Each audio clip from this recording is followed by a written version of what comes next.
Hey guys, it's me, welcome back to my channel. Today we're watching episode 2 of After You Linger in the Air. Episode 1 was really interesting, you know. We got to set up the introduction of the characters and him traveling back into time. I'm not really sure. Are we traveling back into time, or is this a different dimension? I don't know, but I'm here fully to just enjoy the show. No scientific thoughts for me this time around. And if you're here on YouTube, once again, because of the requirements and like messed up things that they want us to do, no, it's not messed up. It's a lot, and I do not have time for that kind of stuff. This is gonna be a Patreon exclusive, and next week my reaction is probably gonna be very, very late. Without further ado, let's watch After You Linger in the Air episode 2. I wonder if, because even though they don't know each other really well, but because he felt that like connection and that like intimate feeling, like he said, from his dream, he's gonna be very like, he's gonna feel like more like drawn to him. But damn, she's ruining relationships historically and present. Oh! I'm sorry, are you? That's alright, that's alright. I didn't realize that this place had... ขอโทษจริงๆนะครับ คือขอโทษมากๆนะครับคุณ James ผมชื่อ James ผมไม่ได้เป็นไรนะ The way he spoke fluent English, and he almost got caught. พูดภาษาอังกฤษได้ด้วย คือ Does the two wives fall in love with each other? คุณใหญ่ไม่ค่อยดีกับตัวเองเฉยๆนะครับในจอมไม่สบายตัวหรือ Oh, the way he's worried. Look at that. Look at that. Oh. ก็ไม่เห็นมีใครนะ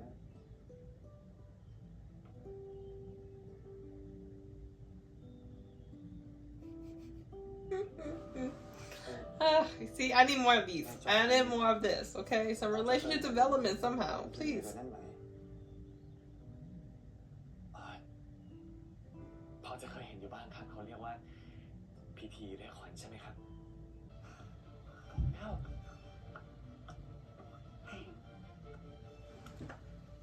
Oh! Oh, here he comes!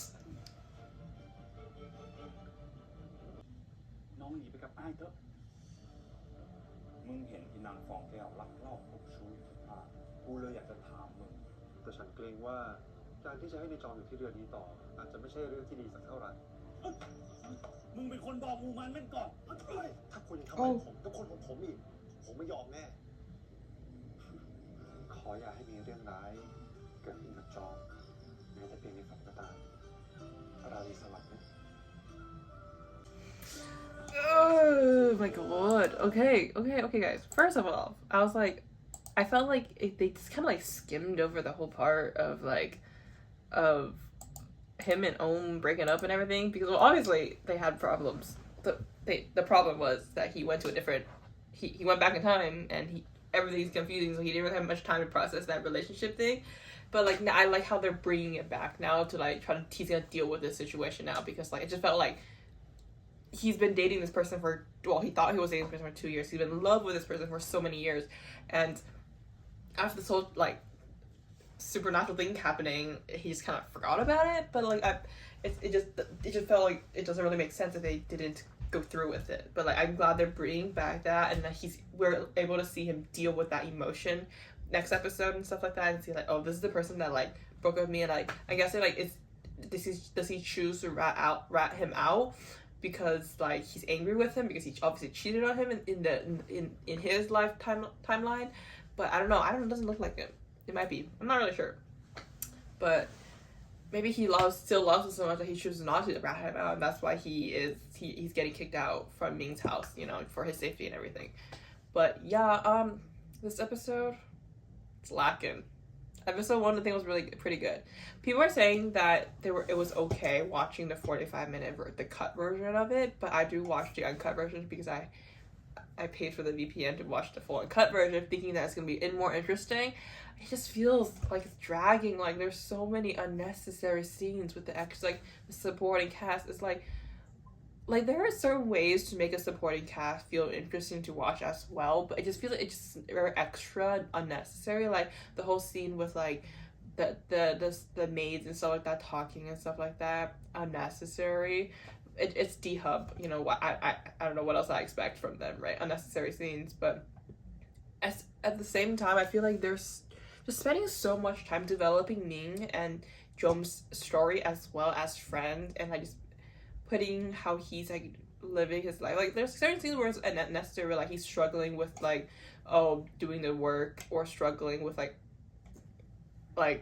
living in this timeline and everything, because you know he's from the 21st century, and some of these things are like, he feels really wrong with it, like the when he was listening to the servants complaining about the like the masters and stuff like that, you know, those scenes I feel like it's necessary because it shows like the differences and stuff like that, and like in a way shows some representation on the struggles that history has had on certain people. So I think that's pretty good. But other than that, like, just like I feel like it's like can we get on with the story? Like I think no, somebody said when they're watching the pilot trailer compared to the official trailer was that it felt so majestic because it was a story between two people from different timelines who like shouldn't be together because obviously they're from two different places falling in love with each other. It's so majestical and so amazing because there's the romantic aspects of the story, and then once they brought in the side characters, that feeling kind of disappears. And at first I was like, you know, but this is a story, you know, we need side characters to make the story run and everything, right? But now I'm like, they're focused so much on the side characters that like it's not hitting as I thought it was gonna hit in that, you know, in that romance aspect, because it was so grand, so beautifully done for the pilot, and now it's like, can we get on with the story? Like, can we get on with the story? I'm here to watch how these two fall in love. Like, there are certain scenes here and there, like Yai being like the way he looks at Jom is like he's already in love with him. This man was in his dream, and he had these feelings in his dream that felt so real, and it's like he's bringing that feelings to Jom right now. But at the same time, what we saw 3 scenes of them together, and most of it's him getting yelled at, we could have done that for like half of the show episode, but like other half, can we develop the more story? Like, we barely saw our 2 main characters together. Like, move it on.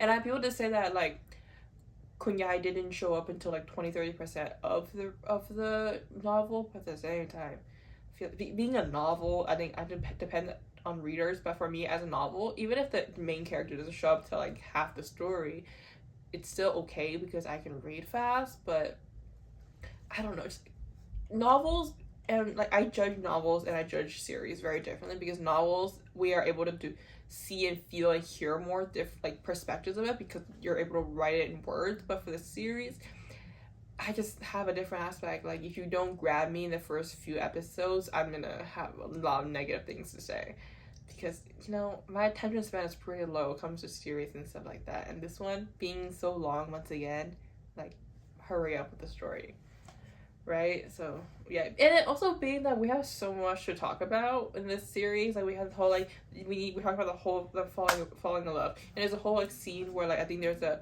2 same-sex couples who does get punished, and the struggle with that part, and there's a whole part about like them probably facing the family and everything, and then another part about them going back.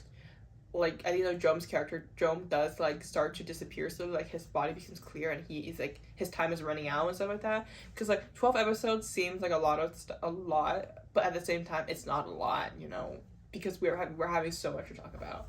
Yeah. I don't know. I'm sticking with the full uncut version reactions because that's what I paid for, and you know,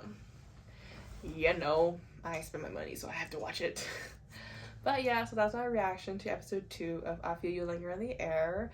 Hopefully next episode starts to get like pick things up a little bit, but I doubt it because deehup house never really does that. So, you know, they take slow burn to the next level, making it even more slow burn than most slow burn shows. So yeah, thank you so much for watching. Please like, comment, subscribe, and follow me on my social media, link down below. See you next time. Bye.